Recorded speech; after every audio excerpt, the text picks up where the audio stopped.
Oh, yeah. It's a Tuesday. How are you, folks? Patreon members. Thanks for joining in once again. You are my bread and butter. I am your voice. That was the best Trump I ever did. When he's yelling, I can do it. Isn't that funny? Hey, what's going on, folks? Great day today.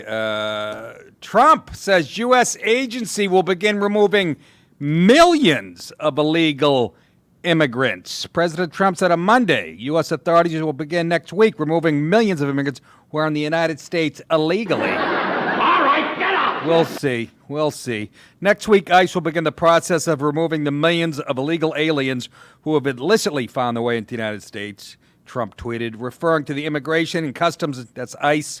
They will be removed as fast as they come in, he said. He did not offer specific, just trust me, I'm throwing the motherfuckers out. Trust me. Bye-bye. There's an estimated 12 million immigrants who are in the United States. 12? They keep using that number for the last 20 years, 12. Yale did a study, that right-wing bastion of conservatives. They put out a thing. It was close to 25, almost 30 million. So I don't know how he's removing them. Probably the same way they get in 4 Toyota Corollas. Get the fuck. Under a deal reached early this month, Mexico has agreed to take Central American immigrants seeking asylum in the U.S. until the cases are heard in the U.S. courts. The agreement, which included Mexico pledging to deploy National Guard troops to stop Central American immigrants from reaching the U.S. border, averted a Trump threat to hit the Mexico with imports and tariffs. So it's working. This tariff thing that everybody poo-pooed, every time something comes out of his mouth, they shit all over him.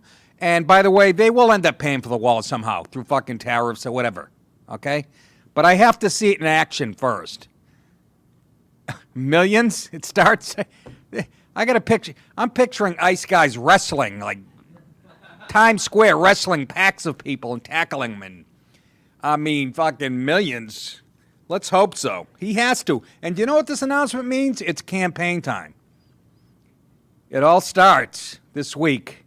He's got a rally, by the way. People were lining up for his rally 40-something hours in advance. It's like a Harry Potter movie. Only with Nazis and hate, right, lefties? You big fucking assholes. Yeah, so let's see what he does. Trump also said in the tweet, Guatemala is getting ready to sign a safe third agreement, whatever the fuck that means. U.S. Vice President Pence suggested last week Guatemala could receive asylum seekers from its neighbors as a so-called safe third country. My question is to Mexico, why weren't you doing this 15, 20 years ago? You know why? Because you were benefiting. These people were sneaking in, sending millions back to their home country, to their families, keeping your third world shithole afloat.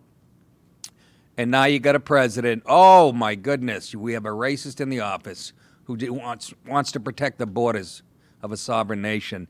Details of the plan have not been made public, and Guatemala has not publicly confirmed talks that the U.S. State Department said were taking place in Guatemala on Friday. Mexico has agreed that if its measures to stem the flow of migrants are unsuccessful, it will discuss signing a safe third country agreement with the United States. Well, you're going to get whacked with tariffs, okay? So can we whack that on fentanyl and heroin? That's the real fucking problem. That's why L.A. has a fifth of the homeless population living there and everywhere else. But we shall see. How you get millions out, I don't know. You're going to have to round them up. Oh, but that's like Nazi Germany. No, it isn't. It's like a country, a sovereign nation protecting its borders. It doesn't make people who are for this bigots or racists, okay? It's called law and order. Why do you think they're sneaking in here if it's such a racist shithole? Black and brown people. Now you get people from the Congo and Niger's. Portland, Maine they're going to. What do they throw, a fucking dart? You know, Portland, Maine only has 2 black guys. They're both bartenders. Let's send them there. I got out of my town in Westchester just in time, I guess. My town was in the New York Times as the whitest town in Westchester. No, I didn't plan it that way. I saw a beautiful house and moved into it. It's such a fucking joke. Obviously, everybody's welcome. If black people can afford to live in Westchester, I'm digressing. But, okay, get all the illegals out, okay? They're sucking off the tit of the government. They push down wages for people who came here legally. You know the arguments. You know the arguments, and I just don't understand how all of a sudden Trump can say, we're starting today or tomorrow, and we're going to get millions out. I cannot wait to see this. And the Trump rally's tonight. It is? Where is it, Rich? Orlando. Trump rally in Orlando. I love when he does these rallies. It's like watching a stand-up special on Netflix. He fucking guy. He just cracks me up. I like when he delivers a good line and people start applauding. He actually turns his back. Anyways, let's hope that's true. Okay, there's a million reasons why we don't need that many illegals. And I'll start with traffic. How about pollution? How about driving down wages? Oh, it's anti-American. It goes against our values, says Pelosi and the fucking left. You have no values. You're morally bankrupt. Take a look at San Francisco. Take a look at you. San Francisco, per capita, most home break-ins, property crimes. L.A. has 1/5 of the homeless population of the United States living there. It's in the bottom 10% as far as testing, school kids testing, bottom 10% in L.A. 40% of people are living at the poverty line. But Gavin Newsom's right out there. Oh, everything's fucking great. The Republican Party's going to be on the fucking ash heap of history and fucking eat a dick. What kind of comment is that, Nick? Well, it's a streaming live internet show comment. What are you thinking? You watching fucking NBC, you dumb motherfuckers? You know you one crazy motherfucking Yeah. Anyways, let's move on to more fascist left-wing horseshit. I think we named the show, what do we name it, Rich? Ivy League assholes at it again. Ivy League assholes at it again. What does Nick mean by that? By the way, I named the show. Harvard rescinds admission to conservative Kyle Kushov over private racist remarks he wrote at the age of 16, despite apology and evidence of growth. Fucking fascist little pricks. I'm talking about Harvard, not him. He put this up. First of all, on Monday, he survived a Parkland shooting, by the way. I don't want to hear any more about second chances for everybody, because that only applies to transgender minorities and women in this country. I don't want to hear it anymore. The war on the white man is real. On Monday, Parkland survivor and outspoken conservative Kyle Kushov announced that Harvard University had withdrawn his admission from the school over the revelation of racist, offensive, idiotic posts written on a private Google document with friends when he was 16 fucking years old. Never mind that Kushov apologized publicly for the comments. Never mind that his public behavior has evinced no racism whatsoever. So they're not going to let him in for some shit he did, but he was 16 years old. I'll guarantee you'll never be a member here. Member? Are you kidding? You think I'd join this crummy snobatorium? But this whole place sucks. You got to admit, that was a fucking zing-sangler. He tweeted, 3 months after being admitted to Harvard class of 2023, Harvard has decided to rescind my admission over texts and comments made nearly 2 years ago, months prior to the shooting. A few weeks ago, I was made aware of egregious and callous comments classmates and I made privately, that's key, years ago when I was 16 years old, months before the shooting, in an attempt to be as extreme and shocking as possible. I immediately apologized. Do we have the apology? We don't? No? I just have the stuff he tweeted. Look how fucking little okay? Look at that shit.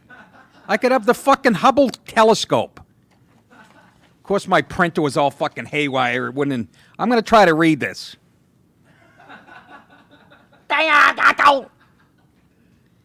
It says, let's see if I have recently been made aware of, maybe I got a bigger, no, I don't. Oh, I thought you printed a bigger one. Oh, I have, you're right. Son of a bitch, I did. It's the other ones I couldn't read. I'm getting like Joe Biden, just an old crusty white guy, has no fucking idea what he's doing. Your hair smells good. Can I touch your tits? What are you, 11? You got a nice ass on you. This is his apology. I have recently been made aware of screenshots circulating that include, this is right after this came out, offensive comments former classmates and I made a few years ago, long before the shooting. I want to address this with honesty and transparency. We were 16 years old making idiotic comments, using callous and inflammatory language in an effort to be as extreme and shocking as possible, which we've all done, by the way. We're going to start digging into you lefties.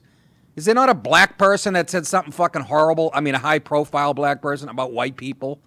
Oh, no, that's right. You have the Governor Fairfax, what is he, the fucking deputy governor, or whatever he's called. The guy, Fairfax, Virginia, the fuck.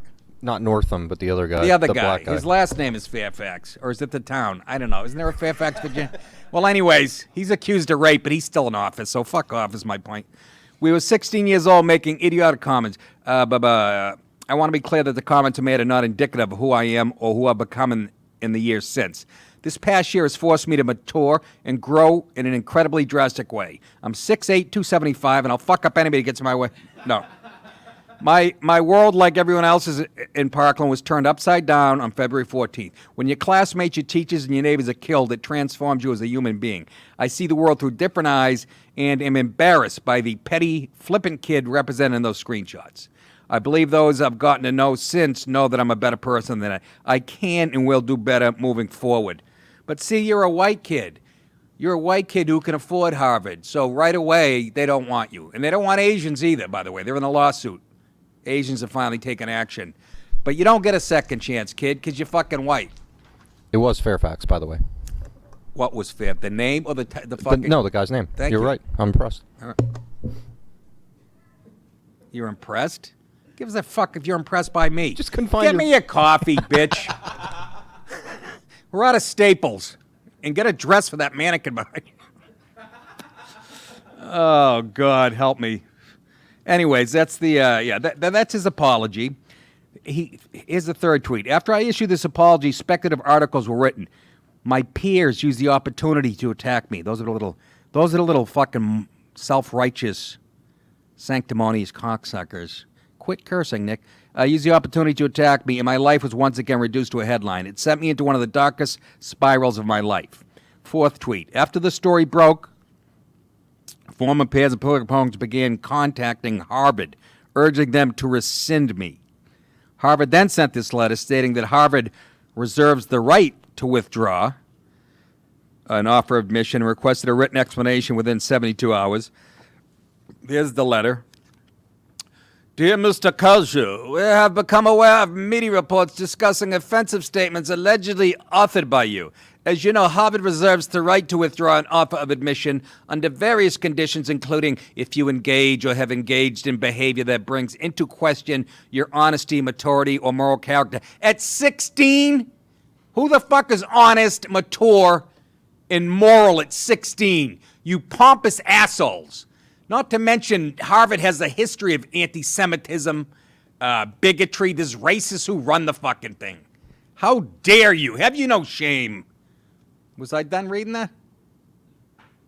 There's a bit more if you want. Thanks, Jason. You mind if I finish it? The fuck, you have a date?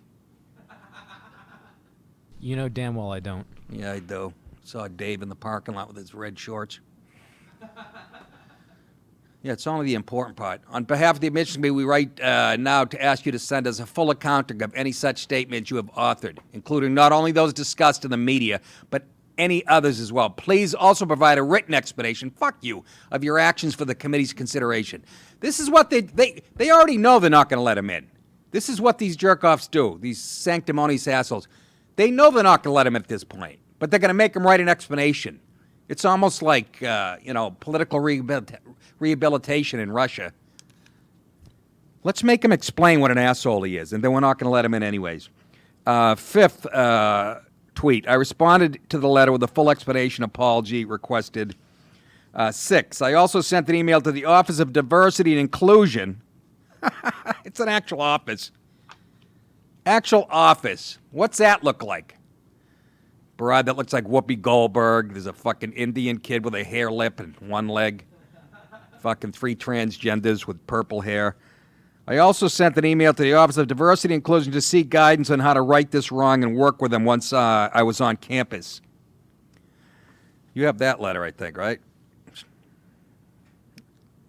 Around 2 years ago, I was 16 years old. Before the mass shooting that occurred at my high school, I was part of a group which we used abhorrent racial slurs. We did so out of a misplaced sense of humor. We treated the words themselves as though they bore little weight and used them only for their shock value. Looking back 2 years later, I cannot recognize that person. Yeah, because you didn't even have hair on your pencil when you were 16. I make absolutely no excuse for those comments. I said them. I regret them deeply. I bore no racial animus whatsoever. The context was a group of adolescents trying to use the worst words and say the most insane things imaginable. Then it says in parentheses, see Nick DiPaolo's last special. My intent was never to hurt anyone. It's just the bowing and scraping. Do you think a person of color or a student would have to do this? I want you to think about that. The bowing and the scraping that a white kid has to, it's just... So he sent that to the Diversity Education and Support fucking blah, blah, blah. Harvard decided to rescind my admission with the following letter. What the hell? Did anybody hear that? Damn it. We're hoping for helicopters. We have the MASH theme all teed up. That is a plane, right? Yeah, it's a jet. It's a jet? What's it, circling my studio? President of Harvard in it with a fucking... Here's what they wrote back. Dear Mr. Kashev, you white, spoiled, entitled prick. Thank you for your response to our letter on May 24th. The Admissions Committee has discussed at length your account of the communications about which we asked, and we appreciated your candor and your...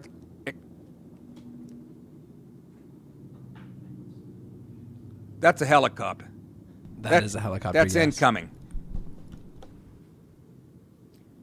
Jace, you lost the moment. Back to the letter. Sorry. We're near a military base. As you know, the committee takes seriously the qualities of authority, moral character. After careful consideration, the committee voted to rescind your admission to Harvard College. We are sorry about the circumstances that have led us to withdraw your admission, and those circumstances are you're a bunch of fucking sanctimonious left-wing fascists. And we wish you success in your future academic endeavors and beyond. William R. Fitzsimmons. Yeah, I'm sure Billy Fitzsimmons never said anything racist. Are we under attack right now? I'll check Trump's tweets. Yeah, could you? Yeah. You listening? Your mother sucks fucking big fucking elephant dicks. You got that? That's where I think Kashev lost him. And is it?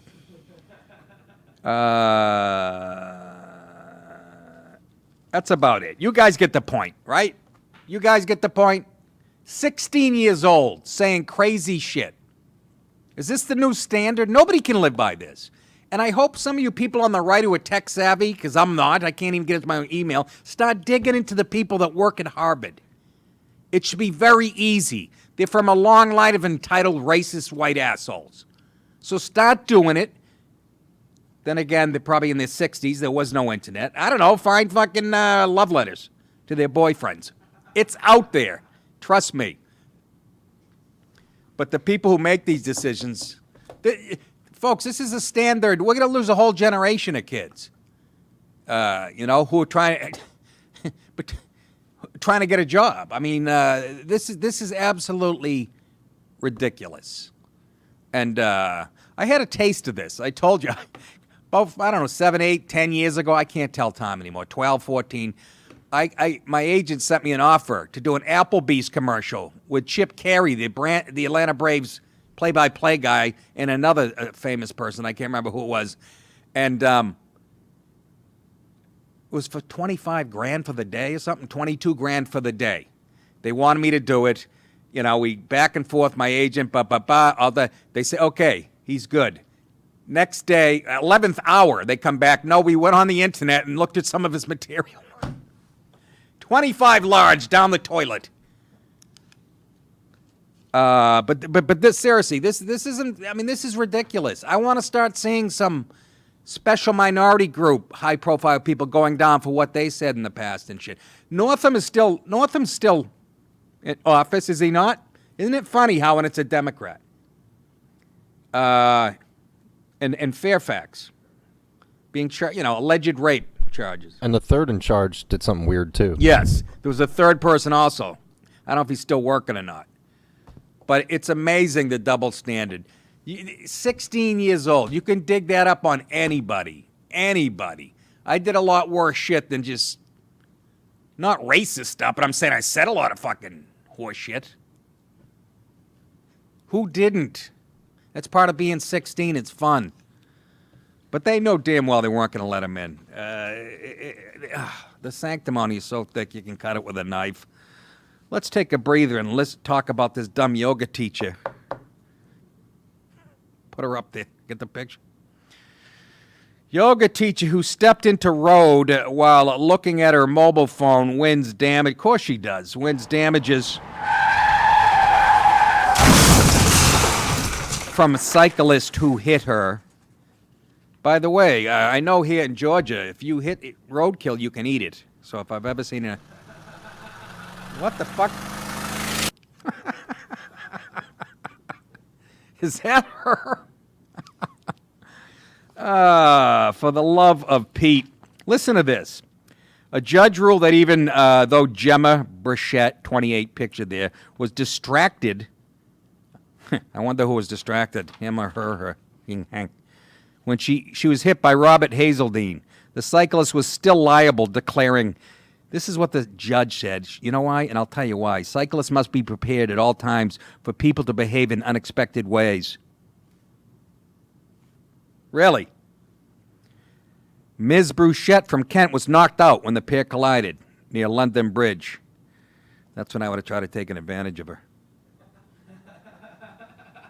Is that wrong? Near London Bridge on July 20th, as she crossed the road with other pedestrians during rush hour. She panicked, tried to dodge back to a traffic island.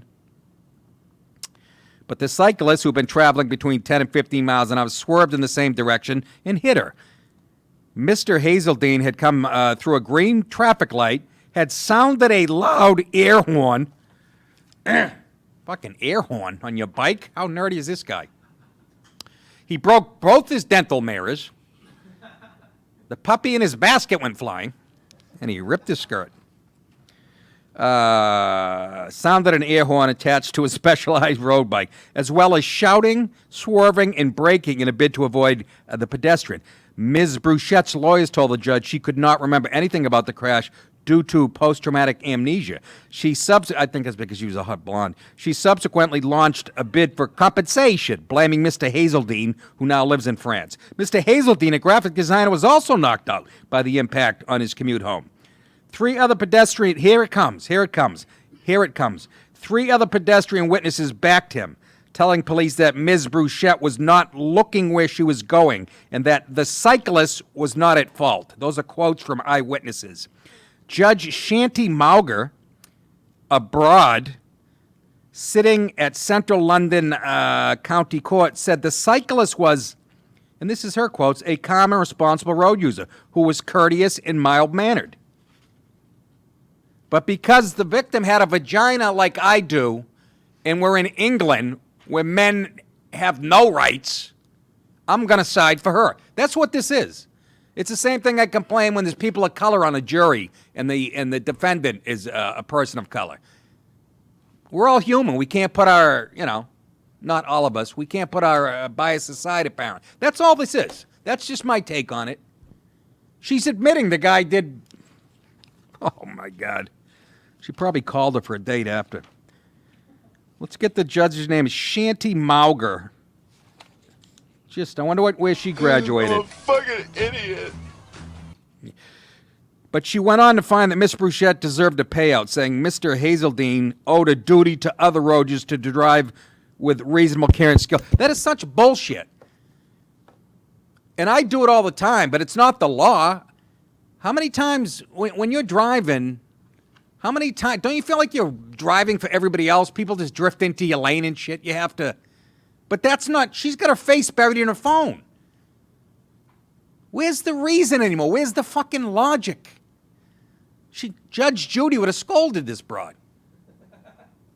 Take your tits off the desk. Look here. Look at me. Wasn't my fault he was pedaling too fast. I don't believe you. She's clearly at fault. Witnesses said it, but the law doesn't. Even the law does probably, but Miss Shanty couldn't side with a fella. We should see if you can find a picture of her. If she doesn't have a handlebar mustache, I do. She said, even where a motorist or cyclist had the right of way, pedestrians who are established on the roadway have the right of way. Mr. Hazeldine did fall below the level to be expected of a reasonably competent cyclist in that he did proceed when the road was not completely clear. So that's the only time you can... When is the road completely clear? It was clear until she stepped into the road. Can I help you anymore, Judge? Making a ruling that both parties were equally responsible, she said Ms. Bruchette should get half the full value of her claim, which was undisclosed. You are the fucking... Problem. You're the fucking problem. You fucking Dr. White, onkin jamrag, ucking spunk bubble. I'm telling you, H, you keep looking at me, I'm going to put you in the fucking ground, I promise you. Not this time. This is why we're destined to fail as a species, ladies and gentlemen, okay? Even when somebody's at fault... She clearly stepped in the road at the last second, but somehow she should get nothing. She should get 0. They were both knocked out. We'll call it a wash. Any pictures of this? Take your time, fellas. What are you, sketching it? Jesus Christ. Next, Nick DiPaolo dates. Go to nickdip.com. You can get these. Not this weekend, but next weekend. Thursday, June 27th, Quixotic World, Dallas, Texas. That's a big one. I cannot wait to go back to Dallas. And the next night, June 28th, the Beltonian Theater in Belton, Texas. Saturday, August 10th, Newtown Theater, Newtown, Pennsylvania.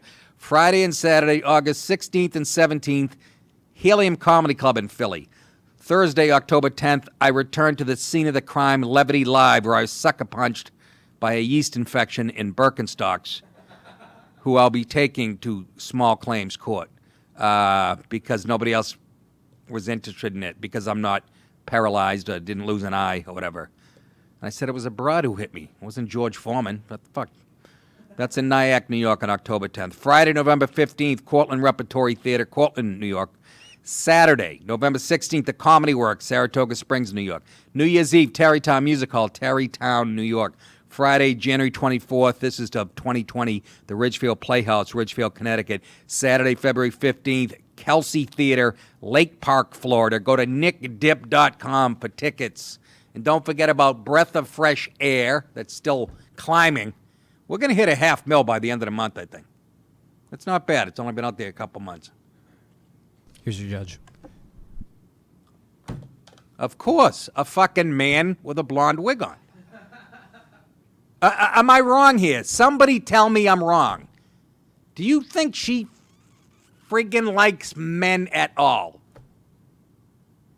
Just a pointy-headed... Who does she look like? She looks like Steve Ducey on Fox and Friends. All apologies to Mr. Ducey. Anybody... Are you with me on this? Seriously, do you think she'll ever rule for a man, Deke?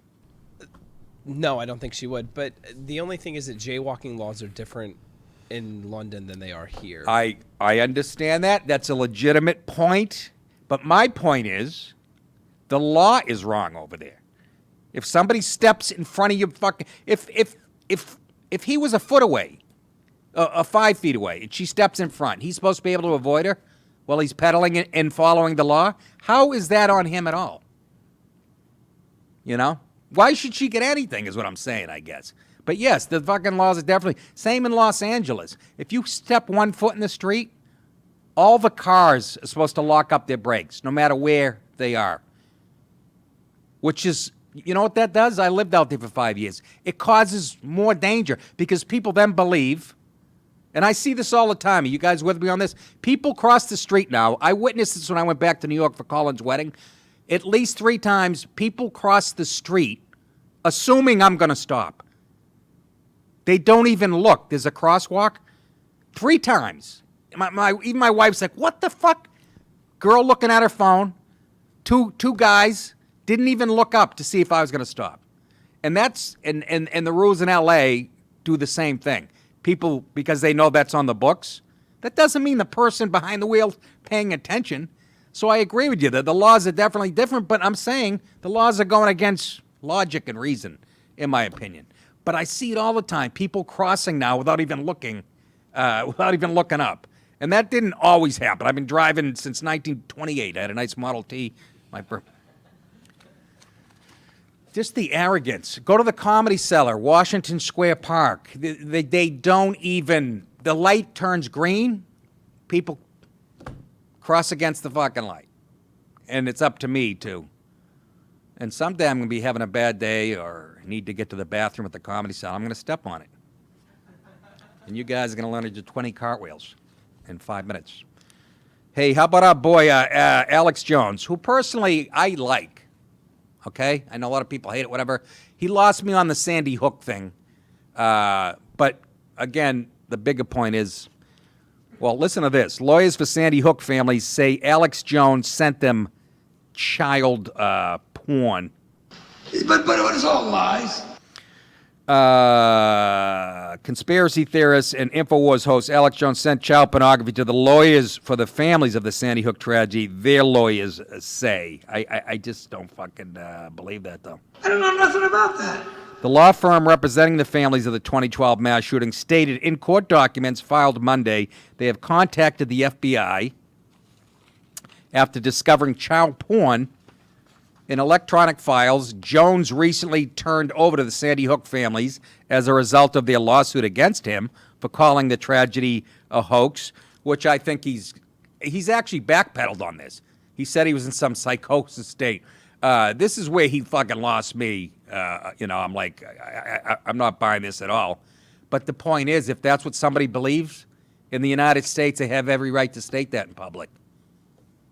At least that's how it used to be. Until tyranny showed up. Jones publicly responded on a broadcast of his show that he's being framed by Chris Mattei, the lawyer for the Sandy Hook families, and went on making what Mattei and his law firm, Koskoff, and Beater, or Biter. I know I'm going to see these guys in 10 years, like I said, infomercial at 3 in the morning. Did you or a loved one smoke the jewel between the years of 2016 and 2019? Anyways, he says Mattei and his law firm is setting him up, claims are threats against him. He says, Alex Jones says in that beautiful, "You try to set me up with my child porn, I'll get your ass. $1 million, you little gang members, $1 million to put your head on a pike." Jones then pounds a photograph of Mattei and goes into a rant at one point stating, "I'm going to kill," and then stop. Jones' lawyer, Norm Pattis, denied his client was threatening Mattei or the Sandy Hook families and urged people to watch the broadcast for themselves. I don't know about that, but it's the bigger picture that he has every right, and he's even backpedaled on this. But there's more than meets the eye here. Mr. Jones was upset he did not threaten Mr. Mattei. Pattis says he spoke in a compassionate fashion. But in court documents filed Monday, the lawyers for the Sandy Hook families asked the court to take immediate action against Jones. What a litigious little shitty world we've created for ourselves, huh? Sue him, because he's hurting our feelings. This court has an obligation, and all due respect, I understand these people's lives are ruined, and like I said, I believe it obviously happened. But that's not the point for the 19th time. This court has an obligation to protect the attorneys, parties, and the judicial process, they state. A hearing has been scheduled before Superior Court Judge Barbara Bellis on Tuesday. Jones' lawyers had previously been ordered by a judge to turn over vast amounts of electronically stored data on Jones' business operations. Court documents stated that the Sandy Hook lawyers had begun reviewing the electronic files that Jones had turned over when they found child pornography in the files. They immediately contacted the FBI. The FBI advised counsel that its review located numerous additional illegal images which had apparently been sent to InfoWars email. But the FBI said he was the recipient of it. Somebody was actually setting him up. So they're saying that, it's not Alex Jones. But Chris Murphy, who has a connection with this law firm, by the way. He's a senator. He's a fascist and a left-winger from Connecticut, and he has a connection with this law firm. So that's why he's convinced, Alex Jones, that he's being set up. Here's a tweet from August 6th of 2018 from Chris Murphy. InfoWars is the tip of a giant iceberg of hate and lies that uses sites like Facebook and YouTube to tear our nation apart. These companies must do more than take down one website. The survival of our democracy depends on it, is what he says. What a fascist little authoritarian piece of garbage you are. You know what the survival of democracy depends on? Freedom of speech, which you just showed you're against. Piece of garbage. I don't blame Jones. This is what he said in August of 2018. And he has a connection with that law firm. So something smells fishy here. I bet you Alex Jones ends up winning a bunch of money. Unless it's an ugly judge that looks like Steve Ducey, who will side with the mothers of. But that's the bigger point. I'm sick of making it. It's the only thing that separates us from fucking third world dumps. Rich, I saw you checking your watch. What's going on? You got to go to work?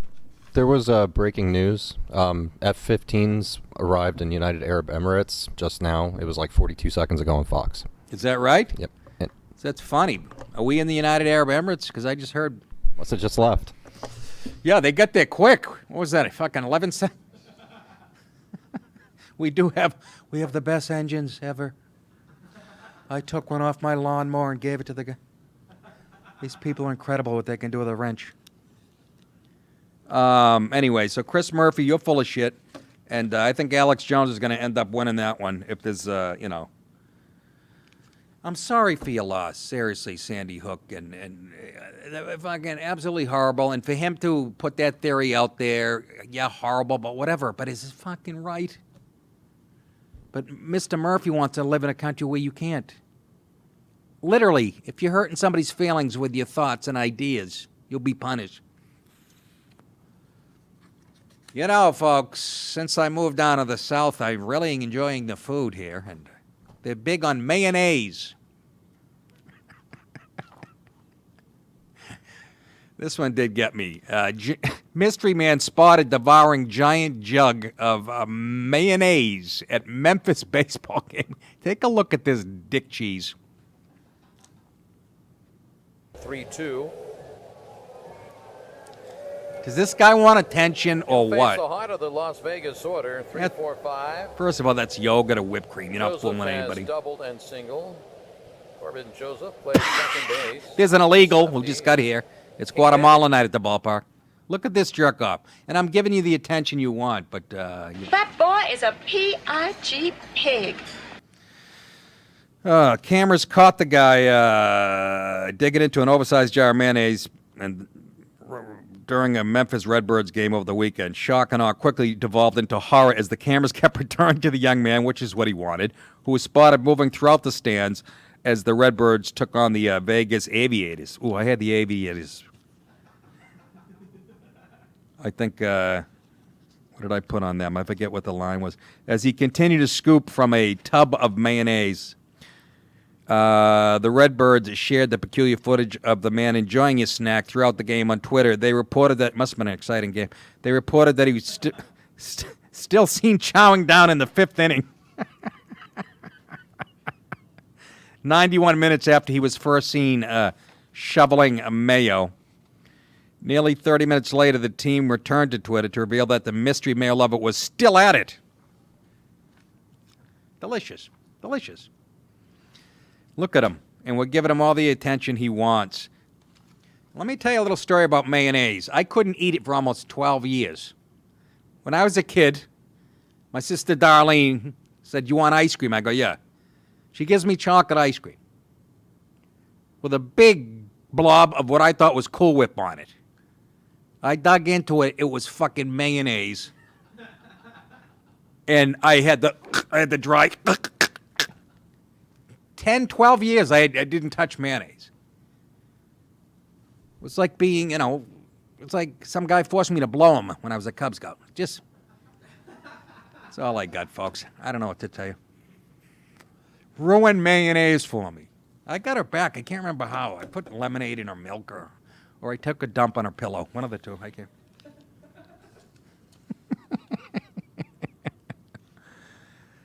By the way, I was talking about Southern food, and a lot of heavy people down here. They really enjoy their fast food, and you see a lot of big, stocky asses. And somebody explained to me it's because down south there's agriculture. You used to till the fields from 6 in the morning to 6 at night, and that's why you'd have 12 pancakes in the morning with a roast moose head on top of it and grits. But the problem is now you don't till the fields anymore, okay? And you're still eating that breakfast and you're playing Fortnite from fucking... Is that a video game? That is a video game, yes. And it sucks. Fuck Fortnite. Deke, what's the most popular one right now? That one's up there. Huh? That one's up there. It's still up there? Yeah. Yeah. Well, my point is, you fat fucks, you better get back out, start tilling the fat nerds. I made collard greens. I've made them before. I made them when I was up in New York because I happen to love, Italians love Swiss chard and all that shit. It's very similar. Only I like the South where they use the actual ham hocks, which is every time I look at a ham hock, it looks like a fat girl. I think of Hillary, in a strapless shoes or whatever, the strapped. But I did it right. I simmered the ham hocks for almost like 2 hours, and then just the collard greens down here. It almost tipped my car over. I bought collard. It's like trees. They weigh like 8 pounds each. Had to have a collard. My neighbor came over to chainsaw to cut this shit up. Took the ham hocks out. You put the collard greens into what's left of that fatty, delicious broth. Simmer those. I actually put onion in there too. A couple people, they were from the South, said they put onion, and it really, and then, when in Rome, and then a little bit of molasses and red crushed pepper, about a tablespoon and a half. And let me tell you something. I was passing stuff on the toilet today from 3rd grade. Here's a clip of my collard greens.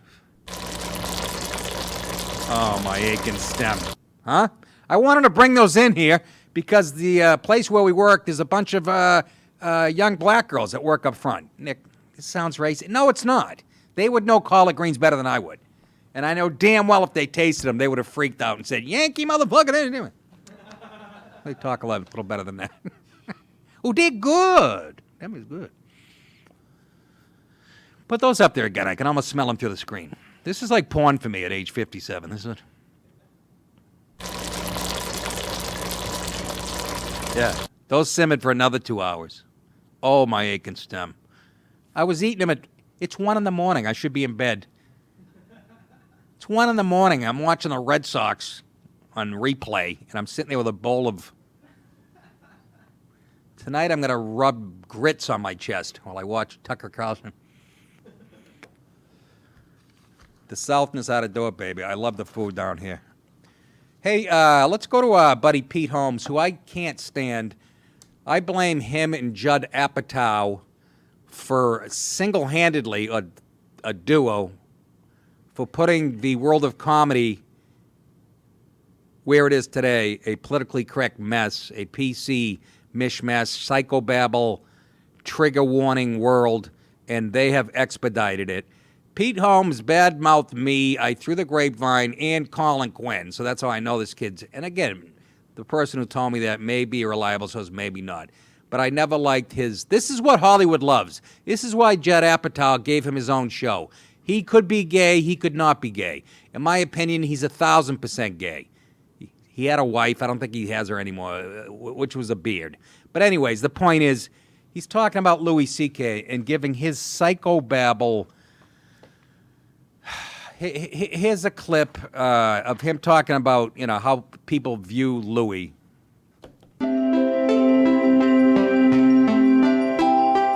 obviously we're going through a spiritual evolution right now, and that involves a lot of suffering on everybody's part, and that's where growth comes. Pause. A spiritual revolution? Is that what we're going through? When you don't let a kid in who's overqualified to go to Harvard because he said some racist shit? Is that what you call a spiritual revolution? Go ahead. We'd all like to increase pleasure and minimize pain, but the truth is, suffering, even collective suffering that we're going through, is often the earmark that some real change is happening. Oh, when I look at what's happening with Me Too, my heart breaks basically for everybody involved. I think it's interesting.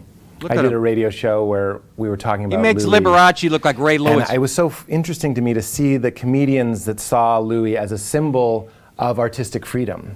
They were sort of arguing he doesn't have to apologize. And then I was saying, you're absolutely right, he doesn't. But wouldn't it be nice? Wouldn't it be great? Wouldn't it be nice? Wouldn't it be great? First of all, he did apologize. He doesn't bring that up in this interview. Okay? I regret, the one thing on my special, I do a bit about Louis, and I always prefaced it when I was developing the joke for a year. I always prefaced it by saying, if he did that to my sister or a girl I knew, I would have punched him in the face. No doubt about it. Inappropriate behavior and shit. But that's not enough for people like Pete Holmes. You know? Go ahead. If he did. Because like it or not, he's sort of become a symbol. And I know he never asked for that, but he's become a symbol. So he's implying that he didn't apologize, or am I reading this wrong? Is he saying he didn't apologize, basically? Well, this is from the New York Times, November 10th, 2017, from Louis C.K. I want to address the stories told to the New York Times by 5 women named Abby, Rebecca, Diana, Julia, who felt able to name themselves, and one who did not. These stories are true. At the time, I said to myself that what I did was okay because I never showed a woman my dick without asking first, which is also true. But what I learned later in life, too late, is that when you have power over another person, asking them to look at your dick isn't a question. It's a predicament for them.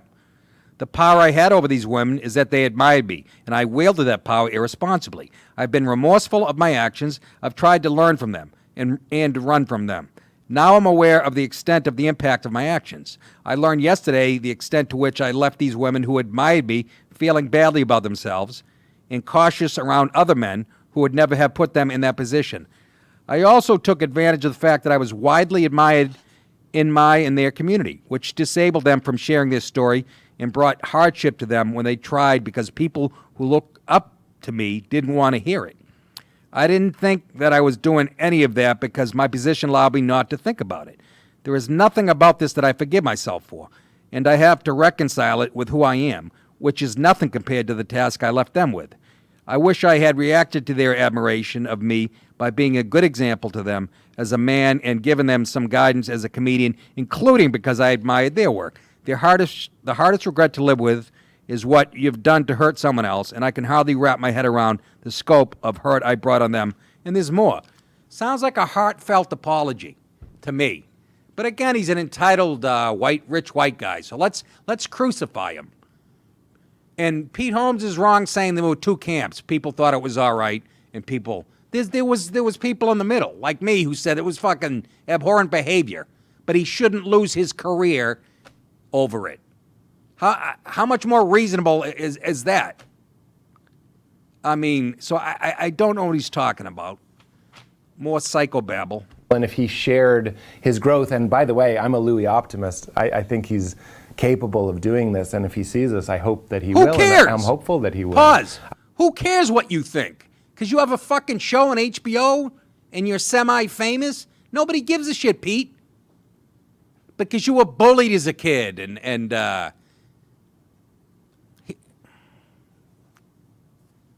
he's everything wrong with comedy. People who hate where comedy's going, him and Judd Apatow are leading the way. Go ahead. I actually think he might. If he uses this platform and this becoming of a symbol to share his growth and his suffering and his development and his evolution, like it or not, I know he never asked for that, there's probably millions of people that would take that in a positive way, that would kind of unhinge some of their calcified spots and maybe they grow with him. Does he have to do that? No, but this is my point. So to these comedians, Louis represent represents nobody tells me what I can talk about, right? Because he went back on stage and he was making all these sort of dark jokes. Yeah. And people were like, why isn't he talking about... Pause. Who made you judge and jury? Why are you so sanctimonious?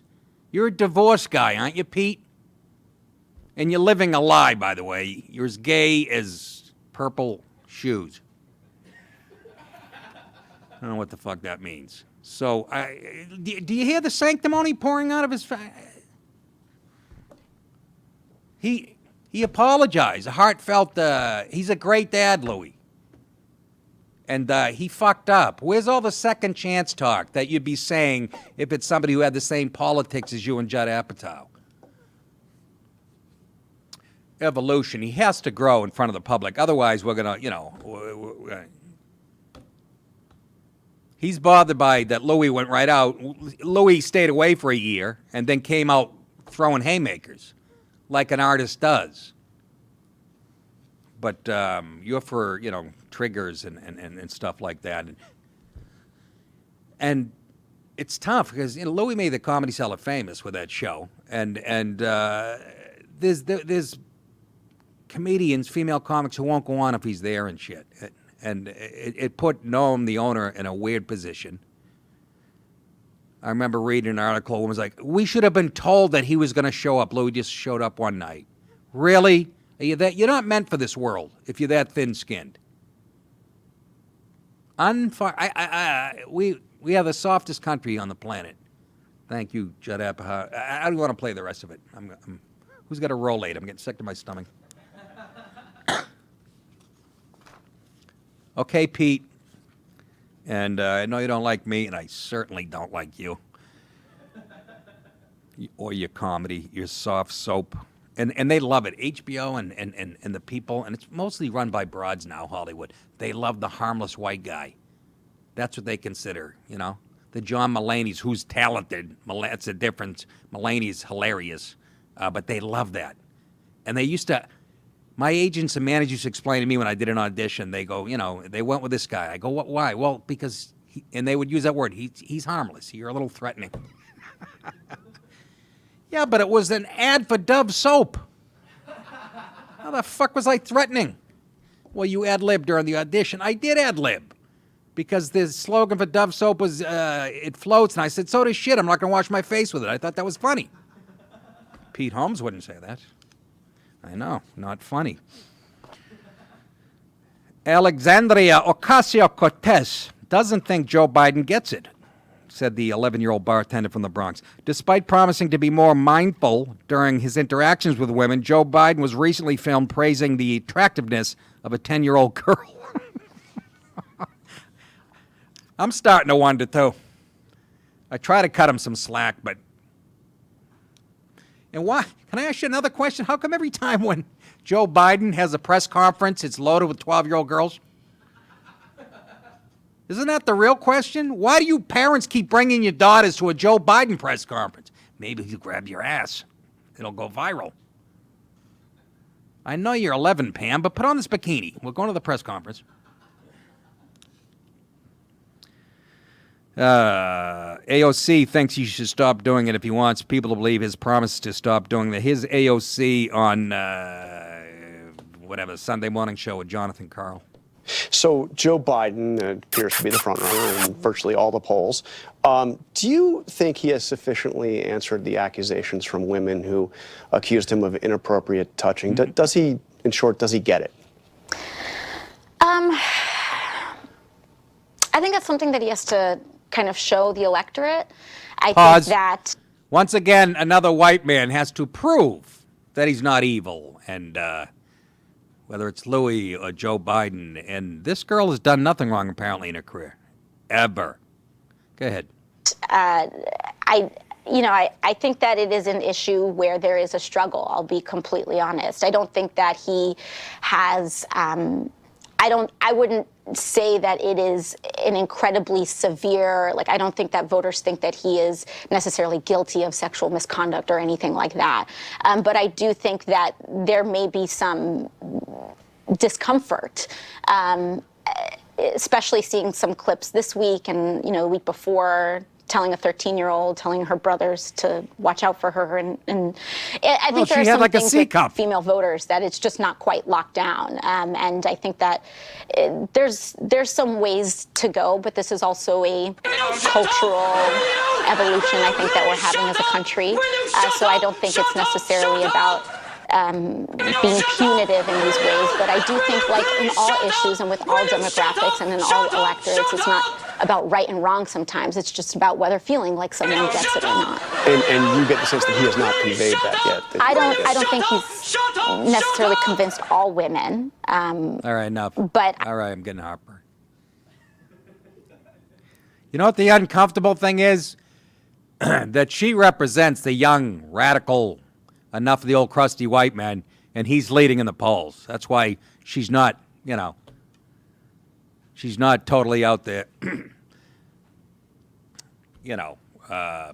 lambasting him, because she already said she'll fall in line if he's the nominee, but it goes against everything. And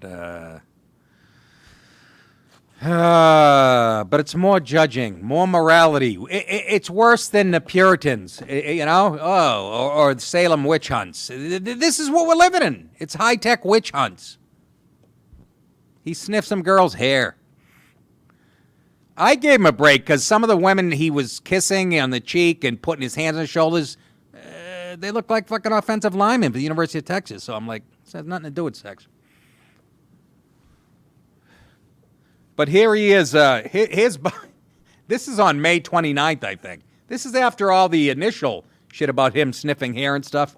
This is what he says to a 10-year-old girl. I tell you what, honey, what I'm going to do, if you give me an address, I'm going to write you a longer answer and tell you the exact things I would do, okay? Okay? Promise? I'll bet you're as bright as you're good looking, I tell you. I see a bunch of mothers laughing. They don't have a problem with it. He knows how to walk that line. He's like a good comic. You don't know how to take that. Did he mean it as, as just an uncle? You're so good looking, whatever. But you don't use good looking with your 10-year-old. You're as cute as a button. How about that, Joe?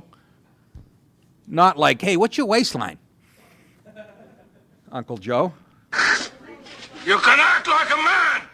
What's the matter with you? Biden's like, I'm acting like a man. Trying to pick her up. I mean, physically, not Anyways, let's end it on a light note. Speaking of attractive men, but Biden knows how to walk that line, doesn't he? Every time he opens his mouth, we're talking about it. Did he really was he, being creepy or just being the guy who's a little lost behind the times? I haven't made up my mind. Yeah, I know, right? My mother offended me once. I'll never forget this.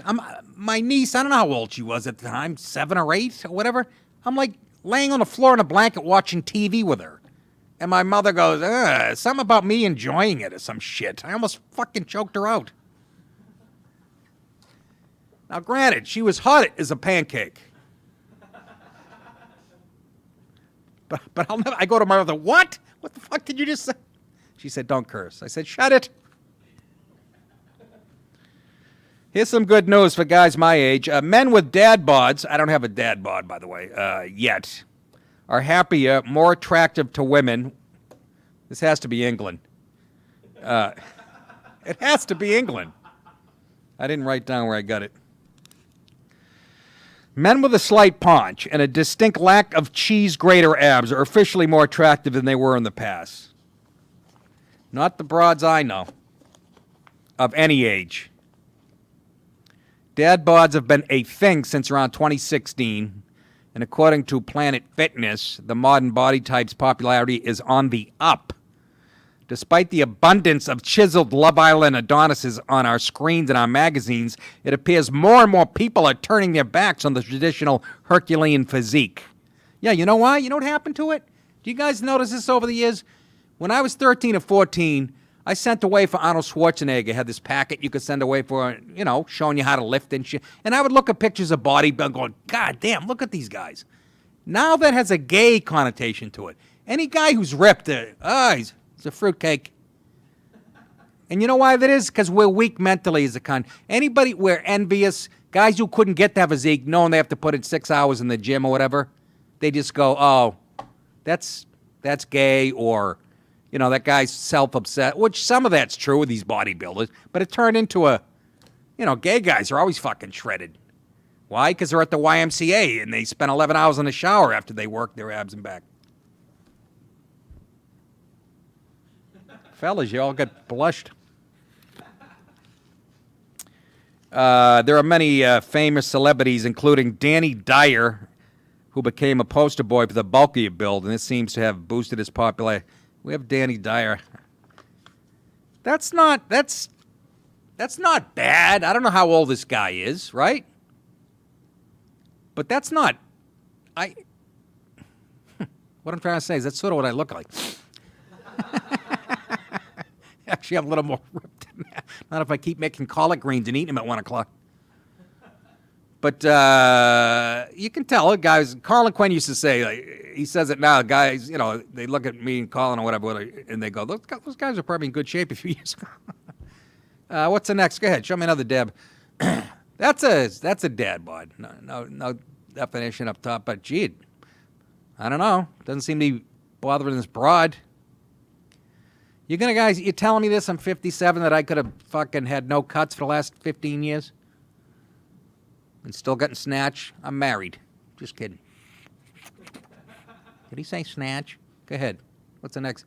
There's the only guy comfortable in his skin. That is a dad bod. And he made chicken parm. I did Bert Kreischer's show about a month ago with Colin Quinn in Brooklyn. He taped the whole series of cooking shows. Well, he's cooking, we're talking about comedy. Something I said I was going to do 25 years ago. Never got off my ass. And I love this guy. He never has his shirt on. Nobody's more comfortable. But I'm having trouble believing that women are finding that attractive. And the label even gets applied to soccer icons. Of course it does. It's a girl sport. After Belgian wizard Eden Hazard signed for Real Madrid from Chelsea, pictures were released. Should I say Real Madrid? I don't know. I don't watch soccer. I'm a weird guy. I like girls and baseball. Pictures were released of his medical with Winger proudly showing off his own dad bod. For those unaware of the dad bod requirements, it's less about total disregard for your health and physical appearance, more about embracing the small doughy sections that come from not hitting the gym 90 times. Yeah, it's hard to stay in ripped shape. That's all it is. This is why we're accepting mediocrity. Again, I think they're talking about England right now, but you see it here. We there you go. Look at this fucking parade float. He lost all the weight. Imagine the tits on him. Oh, my goodness. Boundless mental health benefits come from learning to love your body and realizing the pectoral peats we see all around us are not realistic portrayals of the modern man. You know what this is? It's more emasculation. You know how women have body images? It's not, they're trying to have fat models now and make Barbie look like she's retarded with a gunt. It's spilling into the male world now. It's all right to have saggy tits in a pond. No, it's not. Oh, but it's healthy for you mentally. Okay, but physically it's not. So stop with that. It's all based in envy. I really believe that. Anyways, survey results published by Planet Fitness show 78% of people think confidence is king. Yeah, you know who thinks that? The fat broads and guys. Who wants to see a cocky guy strutting around the pool, the belly out? Look, he's full of confidence. Yeah, and Cheese Whiz. Fucking. Anyways, results also show 65% of people say the dad bod is attractive, while 61% said men with dad bods are sexy, which is up 10% since 2018. Who said that? A bunch of ugly broads, I'm guessing. Who the fuck said that? Who's the slimy little communist shit twinkle-toed cocksucker down here who just signed his own death warrant? Some guy with a dad bod that runs Planet Fitness. The only reason you should have a dad bod, if you're a dad. That I understand. I see the time it takes to raise kids properly. I don't know how they work out once. So we cut them slack. But if you're fucking single or whatever, and you're in your 20s to 40, no reason you should look like a slob. Didn't they say Tom Brady had a dad bod? Yes. Yes, he does. But, Obama wore mother-in-law jeans. It's all... Yeah, Tom Brady's he doesn't have an ounce of muscle. Really hurt his career, didn't it? Bottom line is you can have the shittiest body ever. If you have Tom Brady's money, everybody's going to find you attractive. Plus, he's got that face, so. Anyways, that's enough, ladies and gentlemen, for today. I want to thank you guys on Patreon. Again, 5 people signed up yesterday. People are still signing up. Let's keep this train going. Okay? I have beer money, but I have a champagne taste when it comes to life, so I need the cashish. And I don't have that much of it, trust me. What else? Cameo.com.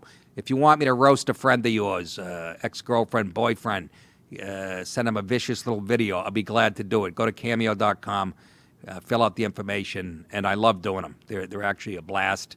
Breath of fresh air, you can catch on YouTube. Go to nickdip.com. Tell your friends to sign up for the show. We need this. There's very few places where we can talk like this. All right?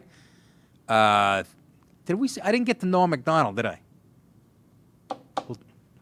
That was with the OJ stuff. That's with the OJ stuff. We'll get to that tomorrow. Norm's my favorite. And anyways, that is it. Remember, you guys think it, I'll say it. You're very welcome. We'll see you back here tomorrow. Take care of yourselves.